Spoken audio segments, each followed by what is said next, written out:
waxaan rabaa in aan update-kii kala qaadashadii xaaladda coronavirus-ka maraya inaan idin soo jeediyo. xalay kaysaska xaaladaha waxay marayeen 25.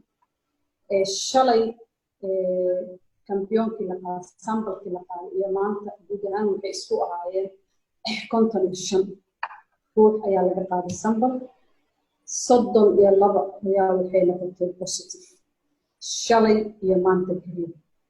marka lagu daro 25kii oo shalay 57 ayay noqonaysaa iyo 3 case oo shalay looga dhawaaqay Soomaalida. waxay noqonaysaa marka tirada la isku daro 60 xaaladood oo coronavirus oo Soomaaliya ku jira. 2 qof waa laga geeriyooday, Allah u naxariisto, 2 way ka caafimaadeen. inta kalena waxaan rajaynaynaa haddii Allah idmo in ay caafimaad Ilaahay u siiyo.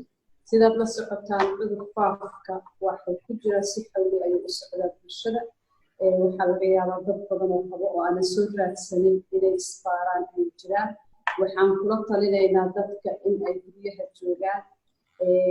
sideedaba waxaa la baaraa qofka marka uu qabo qandho ilaa iyo 38 ama ka badan inay qofka neef qabadka oksijiinka uu ka yaryahay neefta ay dhibayso iyo qofa.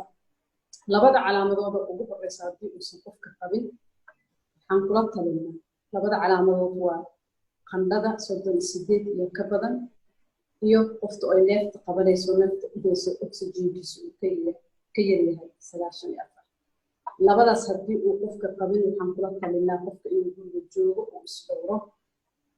haddii lacalla xaaladiisa ay xooga isbedesho oo inuu dhigtoodo markaas la soo waco nambarka uu soo waco ama isbitaalka ugu dhow oo tago kadibna maaragtay la kaalmeeyo oo isbitaallada la geeyo haddii alle. waxaan ku waaninaynaa dadka mar labaad in guryaha la joogo laysdhowro laysxakameeyo gacmaha si fiican loo dhaqo nadaafadda lagu dadaalo meelaha ciriiriga la iska dhowro ilaahayna aan barino cudurkan nafadiisa iyo dadkiisa ilaahay inuu